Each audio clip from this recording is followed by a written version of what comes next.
Hello, welcome back to the Tickling the Void podcast with me, Shauny Boy. This is episode 5, and this is a little festive Christmas New Year's resolution episode, which, you know, I wouldn't normally do, but just the way that this podcast is fallen and the scheduling, I think that's what we'll just have a chat about this existential meta podcast where I'm trying to dig myself out of my hole of misery caused by this dystopian nightmare matrix. And I've made a podcast exploring this dystopian nightmare matrix. So, you know, it's a good episode just to talk about the festive season and to talk about just the journey of doing this podcast and how it's been for me and everything that led up to it and all my mental bloody health issues, which have, you know, just last night I was saying I wasn't going to come in and do this episode because I just felt Ronan Keating, right? Life is a roller coaster. It shouldn't be, right? Just give us one of those like childish train sets that you have in the park that all the Waynes ride that don't go more than like 3 miles an hour. And there's absolutely no change in elevation. Give me that. That's that's what I'd want just now. But I'm in here and we're doing it. And if audio listeners are listening in, just to let you know that I've got my Grinch t-shirt on, my Grinch Christmas jumper, and my Santa hat on. I'm rocking both sides of the Christmas divide, right? Because, you know, we have to represent everybody here. Even if it was up to me and I was running the country, I'd ban Christmas, to be honest with you. Because it's not my cup of tea, man. I've not liked it since I was a Wayne, right? And you like it when you're a Wayne. You enjoy that sort of, all the presents and believing that a fat guy's coming down the chimney and slightly dodgy ramifications of that, but you just sort of, I grew out of it in like my teenage years, you know, and I didn't really like it, and I was always last to open my presents. I'm famous for that in my family. We did the whole, you know, presents on the couches and stuff, and everybody would come downstairs at like 6 a.m, which is quite frankly an ungodly time to be opening presents. Can we not leave this to like a decent 10 o'clock, at least 10:30? That's civilised. None of this early doors stuff. It's Christmas time, for God's sake. But I'd be the last one to open presents just because I'm terrible at it. I don't know if it's just a pressure. If it's just, I just feel uncomfortable having people like watching you open and stuff. But I always leave my presents to the last, and then I get in trouble because, you know, I'm holding everybody else up. But as a kid, I enjoyed Christmas as a kid, you know. But then you have to deal with your elderly relatives, you know, like your gran giving you, you know, a present, and you can feel that it's not a Power Rangers Megazord, and you know for a goddamn fact that when you open that, it's definitely not going to be a Power Rangers Megazord, but you need to say to your gran, thanks, gran, itchy jumpers are just what I wanted. But then you grow up and you know, become a student, and when I was a student, getting socks and clothes for Christmas time, it totally flips, because I was over the moon getting new socks for Christmas time because you're a student, you're skint, you know. But I guess that it just wears off, doesn't it, when you get older, except in your late teenage years. But that's for different reasons, because that, you know, late teenage years, early 20s, that sort of just meant Christmas Eve in the pub, you know. Christmas Eve in the pub with your mates, try to get halfway birds, you know. That's what Christmas should be all about. And then, you know, waking up on Christmas Day with a hangover and dealing with screaming Waynes. But as an adult, you know, maybe it's because I've been skint for most of my life. I've always felt that sort of like real pressure when it comes to Christmas time. And just, you know, the commercialisation of it, I hate it, man. I really, really hate it. And just, you know, you always feel guilty. I always feel guilty that you can't buy everybody the latest thing, or, you know, just really go above and beyond and give everybody a magical day. You're kind of always looking at your bank balance going, oh, do I really need to do that? And I don't even have kids. So I imagine it's even like 10 times worse for you people out there who've made that mistake. Just having to deal with all that pressure, especially if you're skint, man. It's a brutal time. And as I said, if I was in charge, I would ban it. Everybody would still I'd ensure everybody gets 2 weeks off, right? 2 weeks off, maybe over a 3-week period, because, you know, emergency services and all the rest of it. We'll balance it out, right? But I'd ban the whole Christmas Day thing. Just get it to fuck. Because I think it's pretty toxic. To me, at least. I know some people enjoy it, but I'm no full of the Christmas cheer. Even if I try to be, right? Even if I try to be at Disney. It does not work. Usually end up really miserable. To be honest with you, my misery at this time of year usually starts in October, when you get your student types going on about, oh my God, like, I just can't wait for, like, you know, it's pumpkin spiced latte time. It's pumpkin spiced latte time. You know, that starts to me start feel a little bit aggrieved, and I start twitching a little bit. Pumpkin spiced latte. Just pumpkin spice, go fuck yourself, man. Just no. I can't deal with it. And I think it's a sin that Scotland, for everything that Scotland has to deal with, that we also need to deal with winter on top of that. Like, that's unacceptable. And if you elect me as your dictator, I'm going to ensure, right, don't ask me how, I'll leave that up to like the scientists and stuff, but I'm going to ensure that it doesn't get dark before 9 p.m. and that it doesn't get any colder than 15 degrees. And I don't think anybody's got a better voting platform than that. So, you know, next election, elect me as your dictator, and I'll make everything all right, and I'll ban Christmas. Oh, I'm not sure. I don't know.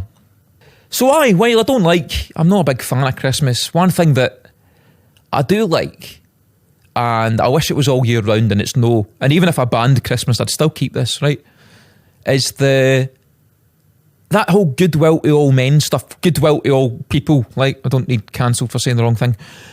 You know, whatever that is around this period of time, it's good to see, you know, you see people just making that extra effort. You see people, you know, just helping people out a bit more and being less cunty. You know, and I think that's a really good thing. And for all my misery and cynicism, I do enjoy that. I do enjoy seeing that. And I've done it myself. And I'm not going to tell you what I've done, because that's the trap, you know. That's the trap of doing good things, and then, but did I do the good thing just to get praised for doing the good thing if I tell people that I've done the good thing, you know? That annoys me. But, you know, the general goodwill to all people, and seeing, you know, looking after each other, and, you know, people look after their neighbours a bit more during this time. And maybe that's just a byproduct of the winter time. But that's a good thing, because we don't have enough of it, you know? We don't have enough of it. A lot of selfishness out there. A lot of selfishness and greed. So I'd ban Christmas and make goodwill to all people mandatory. So, you know, and I'd stop it from being dark at 9 p.m. So elect me as your dictator. I think that's good. So I think we'll just go on to... We'll just talk about the experience of doing the podcast, because this is a journey, right? This is a journey for me. That's the entire point of starting this, was to propel myself in some way, you know, forward. I don't know what direction it's going to be in, but propel myself forward, you know, start that momentum, put your feet on the path, and just do the thing to try and lift myself out of, you know, the position I was, because I was in a fucking shithole, you know, a real mental health shithole, and I'd been questioning everything that I'd been doing up to that point, you know. And we spoke about this a little bit on the Alan Bissett episode. You know, you're feeling like you're getting pulled one way or another, and people are trying to put you into boxes. And, you know, I just had to deal with that, feeling like people only wanted me for one thing, you know. God, maybe that's how women feel. Oh, maybe I've just had a little revelation there. Jesus Christ. Oh, that reminds me of Dave Chappelle, when he was talking about... doing his gigs, or was it Chris Rock? No, I think it was Dave Chappelle, and he's talking about his doing his gigs when he was younger, and he was on a train, and somebody paid him like 20 grand, and he was on this train after getting paid 20 grand for doing whatever it was, and he's on this train with all this money, and he's just sitting there absolutely and utterly terrified, because, you know, he's got this thing that everybody will want if they find out about it, and he was like, God, this is how women feel every day. So there you go. A little bit of feminism in there, although I've probably done that wrong. But that's all right. That's fine. But this podcast has been... it came about because I was just in a miserable place. And it came about because I needed something else. I needed something different. I needed to get out of that whole social media culture war bollocks. Because if you're making stuff these days, if you're making content, and I hate the term content, but if you're making that sort of stuff, you've got to be on these platforms. And I think everybody should limit themselves, and I limit myself. You know, I don't have Twitter or whatever else on my phone. You know, I use it purely on the computer so that you've got that separation. And I think that's what everybody should be doing. But you still need to be on it. You still get exposed to it. And I'm not like a lot of other people. There's people out there who do, you know, content creation. Again, hate that term, but here we are. Who do content creation and they just don't let it bother them. They've just got that mentality or that arrogance, I guess, where they just don't let all that noise in, all that negativity in. They're just like, fuck it, I'm doing what I'm doing, fuck everybody else. And I'm trying to develop a bit of that, but it's difficult because I've not got like it's like the men, you know, in Harry Potter when he's trying to stop Voldemort from like entering his mind and he's doing all the training. I don't have that. Before I know it, all the noise and everything's in my head already, and you know, all that negativity's in there, and it's a slog. It's a real slog to put stuff out there, especially in this day and age, because it's just an endless sea of content at the end of the day. You know, it never ends, and everybody's out there, and in a lot of ways it's good because it's never been easier to make stuff, and a lot of those barriers have been broken down.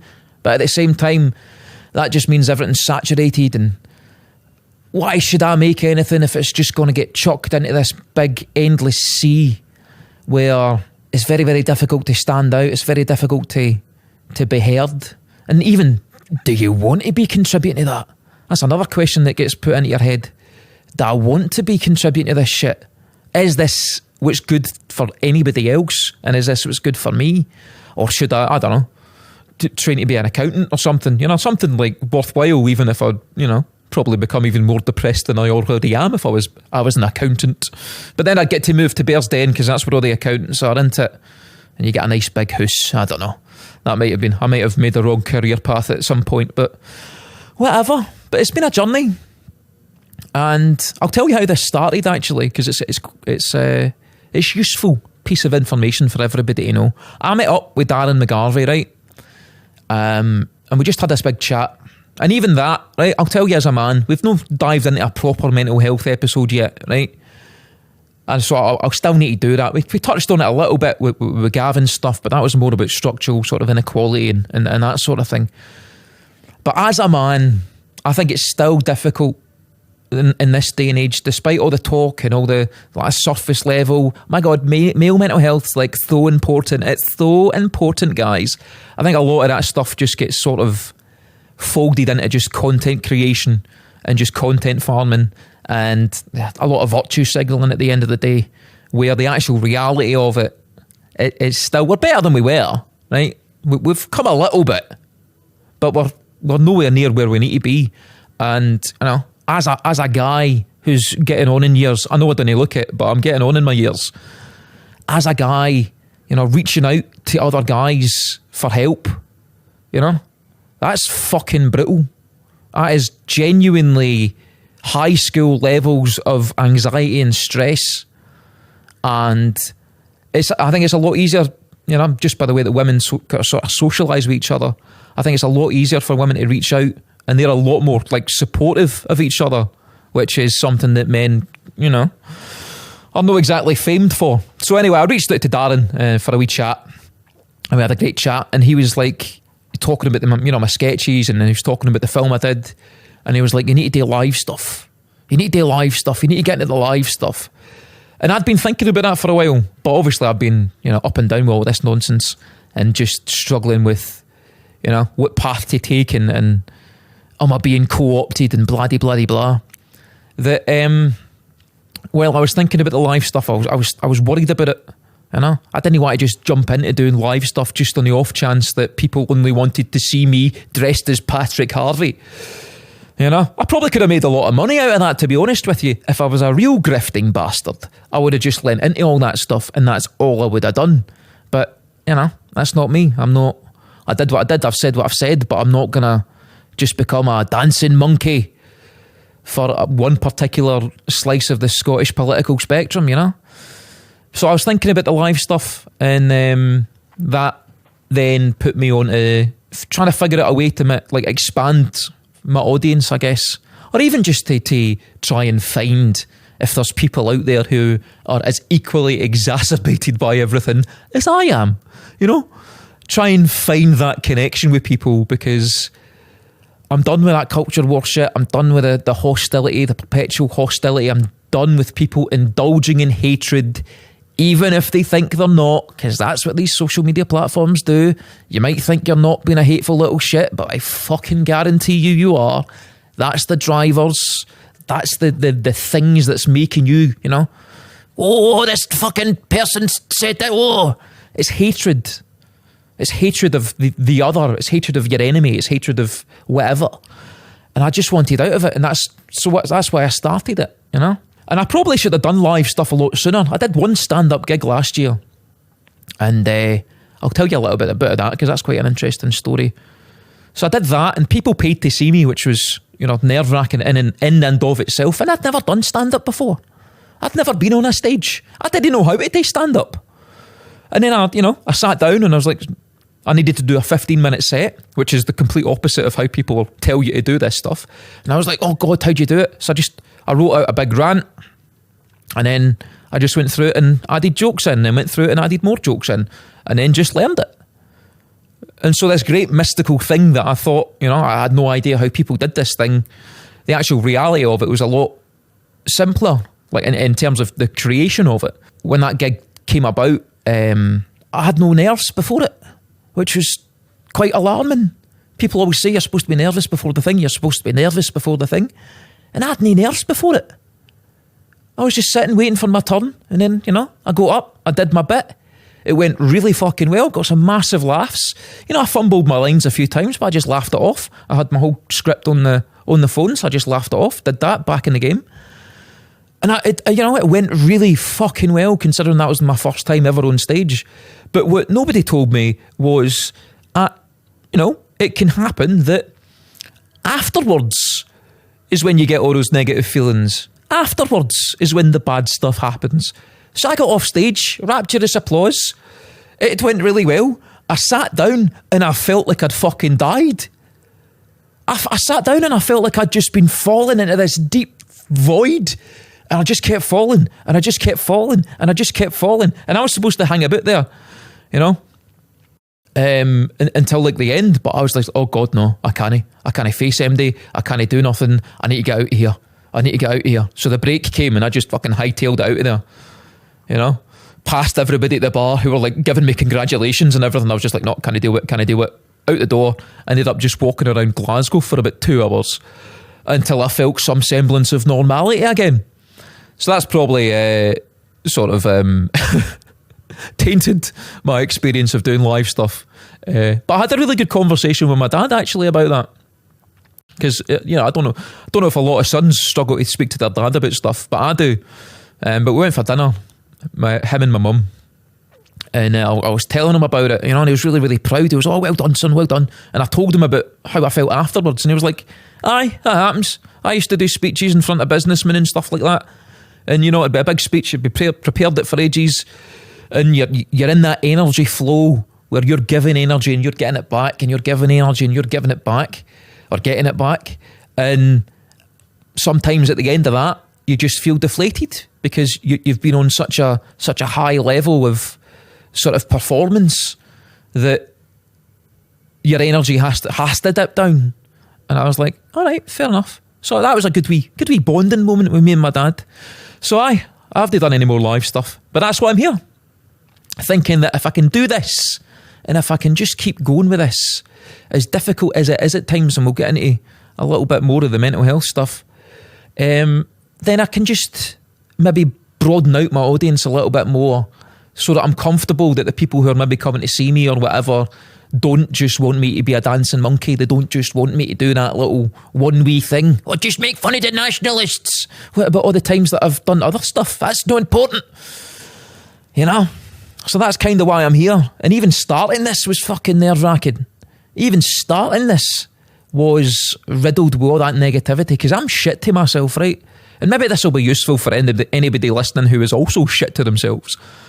I'm terrible to myself. I really am. I hate myself in a lot of ways. I do not like myself. I treat myself like shit. And I told you, I've always got the negativity coming into my head before I can do anything about it. And I always have the worst possible outcome is, what's in my head before I've even started something. Before I've even gotten into anything, it's the worst possible outcome. And that just leads you to the horrible question. Why bother? Why bother? Why are you bothering doing that, son? You'll just fail. Everybody will think you're an arsehole. You'll just make an arse it. You're embarrassing yourself. Why bother? And that's clearly how depression talks. That's pretty clear-cut depression speaking. And it's difficult. It's really fucking difficult. And I was worried about coming into this studio. I'd had conversations with Paul, the guy whose studio this is, that hadn't happened yet. And it was all negative. All negative. And because, I'm trying to do the comedy stuff, and I was petrified that I'd already been ostracised before I'd even met Andy. Before I'd even met anyone, I was already worried that I was a pariah and that, I'd be cast out before I'd even started properly. And, all that negativity and just expecting the worst, just in terms of doing this, has been totally different. The conversations I've had have been brilliant. Coming in here has been brilliant. Doing this, having it all set up so that I don't need to set it up, which is anyone who sets their own stuff up in films like sketches or short films or anything and also performs in them will know it's a pain in the arse having to do everything at the same time. So even just having some place that I can come and just do this, without worrying about everything else is been great as well. And I've met some good people. I've had some fucking great chats. Or I felt they've been great chats. And from, the feedback we've been getting, people have really been enjoying just what I'm doing. I think people get it. And as you can probably tell from me doing this episode myself, I'm getting into a swing of things now. I'm realising what I need to be to do this. I'm getting that, just a little bit of confidence. Just a little bit of confidence. Not too much. Just that Goldilocks level of confidence to keep this going and to just forge a path forward doing this. Because I think I'm on the right track, right? I think I'm on the right track in getting through all that noise. I think so many people are genuinely fucking scunnered with everything right now that they'd maybe relish something that isn't trying to be uber hostile, that isn't trying to be so hyper partisan. And maybe, people expected me to do that with this. And maybe they're a little disappointed that I haven't done that. Maybe they expect this to be like a Ben Shapiro utterly destroys with facts and logic. But there's fucking plenty of that shit out there already. If you want to watch those hyper-toxic debates that do fucking nothing for anybody except increase view share, there's loads of it out there. I don't think there's all that much content of people trying to push through all that. And maybe this would have been more successful if I did take that hyper-partisan approach. If I did just take a position and just try to get everybody riled up, about this, that, or the other. But it's not where I am. And it's not where I think people need to be. I think we've had enough of that shit. And it's gotten us nowhere. And I'm not saying this is going to be a massive influence on anybody or anything. I'm just hoping that it's good for me and it's good for the people that listen to it, and maybe that ripples out in some way. I don't know. That's the hope, at least. And of course, just the fact that I've been coming in and doing this has got the creative juices flowing again, which has been a fantastic byproduct of coming in and doing this. So all that negativity stuff that I'd had in my head never came to pass. I don't want to say I've made friends doing this, because that's a bit heavy, but I've definitely met people who I consider, good acquaintances now, and who are probably going to be friends, if I keep this going up. And if I keep doing this, and I'm definitely happy to get everybody I've had on so far back in the studio at some point further down the line, because I've just had great chats. And that doesn't mean that I've agreed with everything they've said. And I know there's people out there who, again, expected me to maybe just call out people when they're saying stuff that they don't personally disagree with. Why did you not call this person out on that? Why did you not call this person out on that? And it's no what this is for. It's no why I'm here. I might not agree with everything everybody said, but I'm not going to turn this into some hyper partisan, debate bro sort of thing, because I have no interest in that. I have no interest in it. So I might have disagreed with things that Darren said, even if I agreed with quite a lot of what he said as well. I might have disagreed with stuff that Alan said, even though I agreed with a lot of what he said as well. And Gavin, I think, is doing some really interesting stuff, even if, my experience, and I'm sure a lot of people's experience out there of Ned culture, has been entirely negative. So I've myself got to fight against that. Why are you doing that, son? They're just wee bams, But it was interesting to learn. It was interesting to listen to all that stuff. And in Gavin's case, listening to the talk about the structural inequality and, just taking it beyond that sort of surface level thing and looking at the contributing factors to all this stuff. I think all that stuff's really, really fascinating. And I've had really, really great chats with everybody. I've learned stuff, which has been brilliant. And I hope everybody who's listened has learned stuff as well. But none of that negativity came to pass. And so I think that's maybe a lesson. And it's a lesson I really need to, hold in myself. And I really need to take on board, is just to totally try at least to shut all that shit out. Try at least to be fucking kinder to myself, man.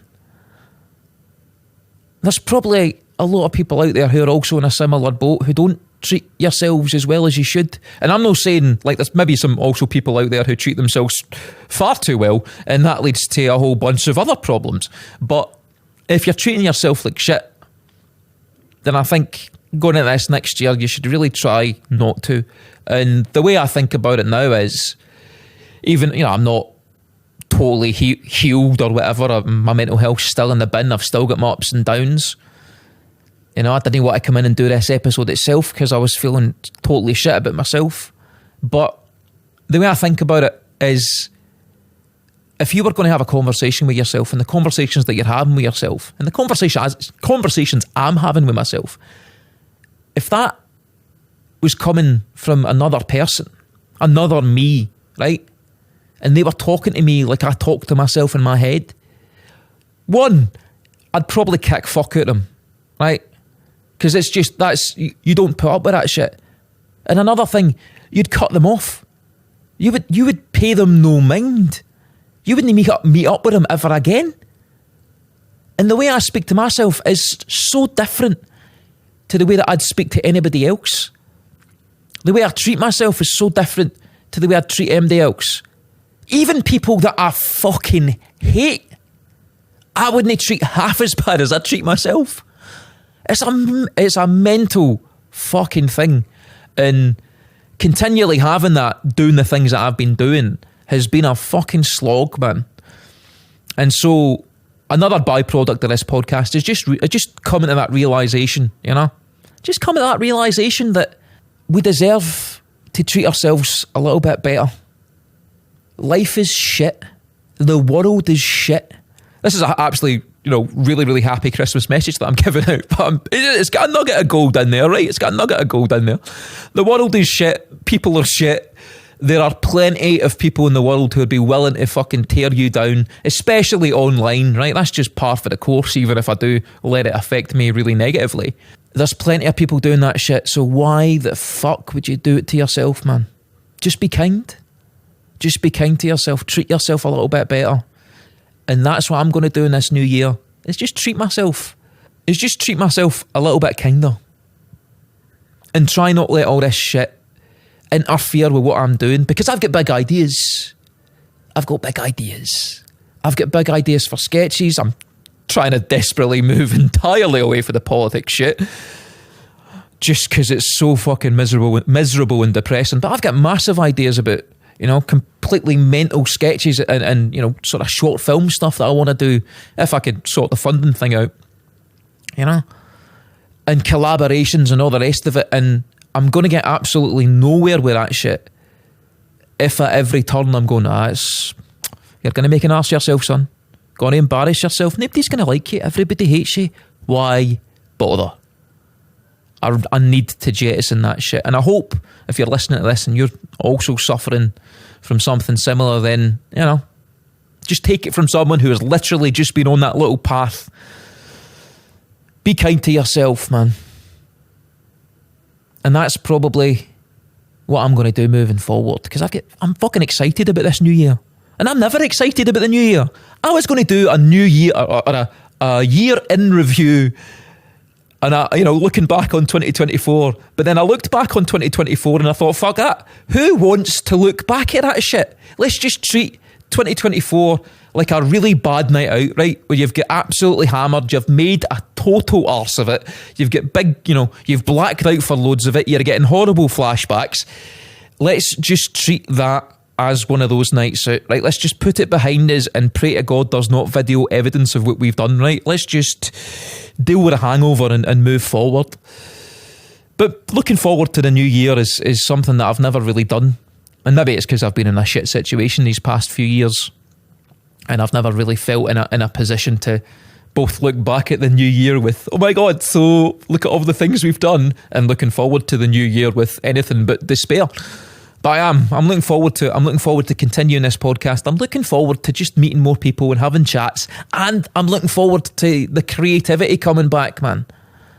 I've got a long way to go, but I've got so much to offer. And just as an aside, when we're talking about being kind to yourself, man, one thing I have realised, and it's you can probably tell the difference just by listening to me doing this episode compared to, where we started just a few weeks ago, is when you start something like this, when you start something new, you do your research, right? You look at what other people are doing, you look at other people who are doing the same thing. And while there's a lot of people in Scotland who are doing this and doing it well, what I've noticed as well, and I'm not going to name names because I'm not that much of a cunt, is there's a lot of people doing this who just don't have it. They don't have that thing. I don't know what it is. That spark, that ability to be animated and hold good conversations and be an interesting listen. They don't have it. And if there's one thing that I can say without even confidence or arrogance or anything like that, just because I know what I'm good at and I know what I have to offer, is I'm good doing this. I've got a long way to go. I'm just starting out, but I know that I can do it. And maybe, look at the things in your own life. This is turning into like a mental health podcast, and it's not meant to be. Right, anyway, look at the things that are good in your own life, or that you're good at in your own life. And again, just be kinder to yourself, man. Just be kinder to yourself. And I hope you're all enjoying the festive period. I hope you're all enjoying, the festive period, and you're having a good time. If you celebrate it, and if you don't, you might not. You might hate it like I hate it. But I hope you're at least taking time for yourself, because it's fucking brutal out there. It's brutal out there.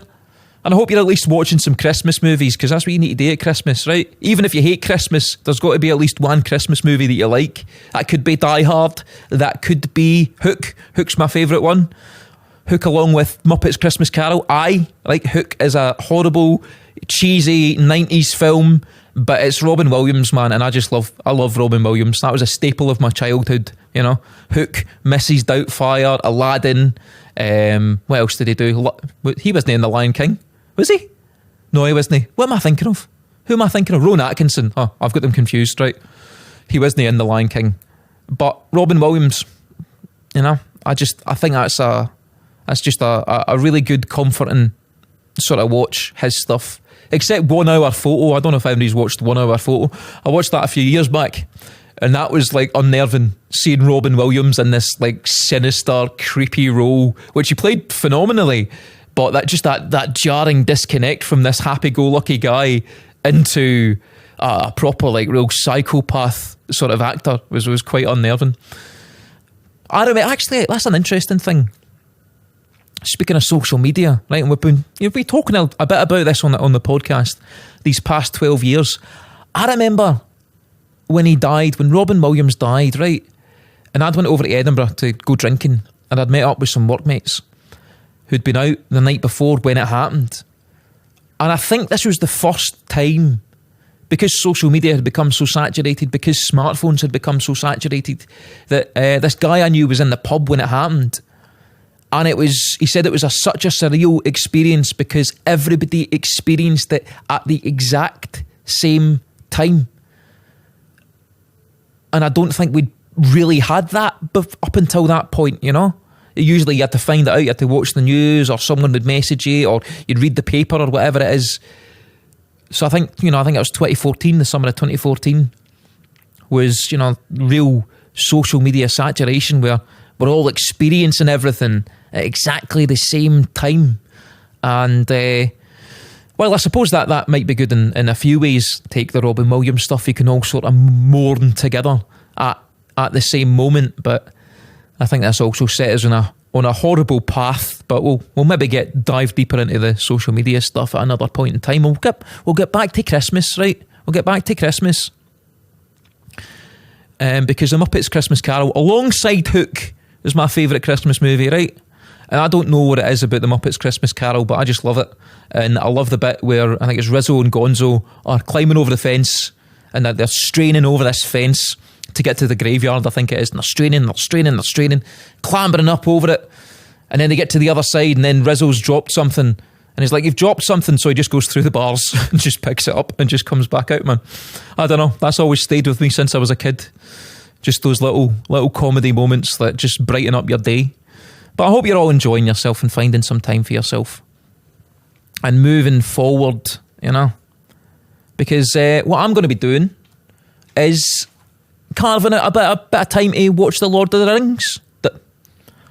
The Scottish people struggle to say that. The Lord of the Rings. Aye, it's the R's that prove problematic. Because that's what I'll be watching. That's what I'll be, carving a little space out over the festive period to just go into Middle Earth, because that's my Christmas. That's what I always attribute Christmas to be, is The Lord of the Rings. Because, that's when I was younger. I don't know if anybody remembers Newsround, right? Newsround was this sort of like kids news stuff. This little 10-minute programme. You'd come back for school, you'd watch all your school cartoons and your children's cartoons, and you'd watch your children's programmes, and then there'd be like a 10-minute sort of childish news thing called Newsround that would, try and get young people into watching the news. It was a good idea at the time, but clearly we absolutely should not have that nowadays. That's just asking for trouble. But there was I remember seeing the trailer. They had this trailer for this film, The Lord of the Rings, and they put it on, and I was just blown away, man. I think this was like 2000 or something, and I was just blown away because it was so modern. It was so modern, and that's probably a reason why The Lord of the Rings has been so enduring over the years. Is it's just got, even though it's a fantasy, even though it's dealing with you've got their Balrogs and your elves and all the rest of it, it's grounded. It's got that grounded thing, and I think that's one of the things that Peter Jackson really excelled at when he was making these things, was just the focus on practical stuff, real locations, and even the makeup and stuff for the goblins and the orcs. You compare that to The Hobbit, which was just a cash grab. Completely different, man. The Hobbit was shite, but The Lord of the Rings is good. And so I watched that trailer and I was just blown away. A little 10-year-old kid, or however old I was, just blown away by this film. And I had a birthday coming up, so I knew it was based on the books. So I was like, Mum, I want The Lord of the Rings for my birthday. She couldn't get me The Lord of the Rings for my birthday. She got me The Hobbit instead, which was also good, right? Also good. Read that, powered through it, loved it. And then I got book vouchers, and then I went down to W.H. Smith in Hamilton. Oh, excited, wee 10-year-old me, right? And just to give you a glimpse of what I looked like when I was 10, I had a mop of ginger hair, right? And massive milk bottle glasses, right? Your typical nerdy little geek going in search of The Lord of the Rings. Quite sad if you ask me, looking back on it, but whatever. So I got The Lord of the Rings, read it. It was the paperback version. It was the green one, and it had Gandalf on the cover, striding down the hill. And even thinking about that cover just now brings back all that nostalgia for me. And I powered through that book. Well, sort of powered through that book. I was a child at the time. When I got to the bit with the Black Riders, I might have put the book down because I was shiting myself a little bit. I'm happy to admit that. But I powered through that, and then, as everybody knows, the Christmases after that were just the Lord of the Rings films. One would get released every Christmas, and you'd get the trailer for the next one, and it was just, I loved it. Those films mean so much to me, and I'm a cynical, miserable bastard, right? I am. And I've clearly, got my struggles with humanity, and I'm a misanthrope and a hermit. But for all my misery and cynicism, every time I watch The Lord of the Rings, it just gets me. It just gets me. And it gets me, you realise different things as you get older. And I think one of the things that's really striking me is just the scale of what Frodo was trying to achieve, and it's that thing about the least amongst us. He's not the warrior. He's not, he doesn't have much to give. He's easily cast aside. He's a tiny, tiny thing in this big bad world full of all these terrible things. And it's the bit in the council at Elrond when he just, they're all arguing, all these people are arguing, and this wee guy who really has no experience doing that, he shouldn't be doing it, and he just steps up and goes, I'll take it. I'll take the thing. I'll take this massive burden on. And that always strikes me, because you do see people like that in the real world, and they don't get enough credit, because I usually know the people who are out there making loads of money and getting all the attention. They're just regular people who, they're no super famous. They've they're maybe even not big tough guys or whatever, but they step into the brink when it matters, and they often give up huge portions of their lives when it matters to help people and to do the right thing. And I just think it's a good thing to carry with you, and it's stayed with me, most of my life. And even speaking of the burden, one thing I always missed that I only recently caught up, which tells you how much I pay attention to these things. But I think it's the third film when Frodo gets taken to that tower and he thinks the ring's gone. He's been captured, whatever. He thinks the ring's gone, and you see him, and you can see the marks around his neck, and it's the scarring, and it's it's the burning, and that's the weight of this thing that this little guy's carrying. It's not just a little ring, man. It has effects, and it's just a good visualization of sort of what he's been through and what he has to do, and the weight of that.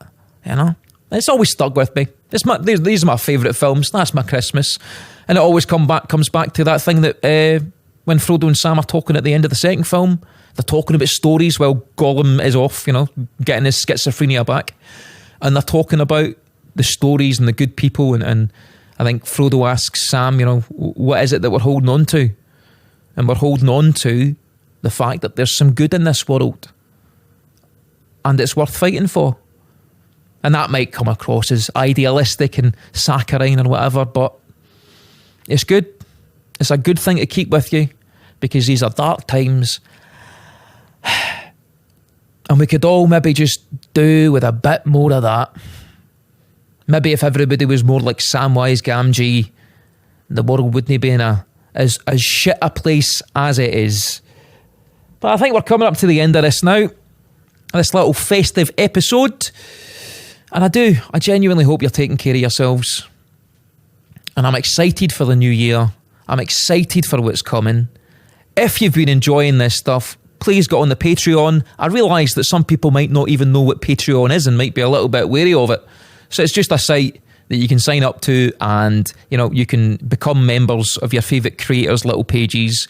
And in terms of the podcast that we're doing, that just means that you get access to early episodes, and I'll try and get you a wee bonus episode in there as well, just for you people, if I can swing it. So if you find value in what we're doing, if you're enjoying and you can see where I'm trying to take this, then please get on that. These do cost a little bit of money to make, so I'd be happy just covering the costs. If I can cover the costs of this, we'll keep this going for as long as I possibly can. We're also still looking for sponsors for the podcast, and I realised that I didn't do this for the past 2 episodes. Speaking of the season of goodwill, Puka Pads, man, right?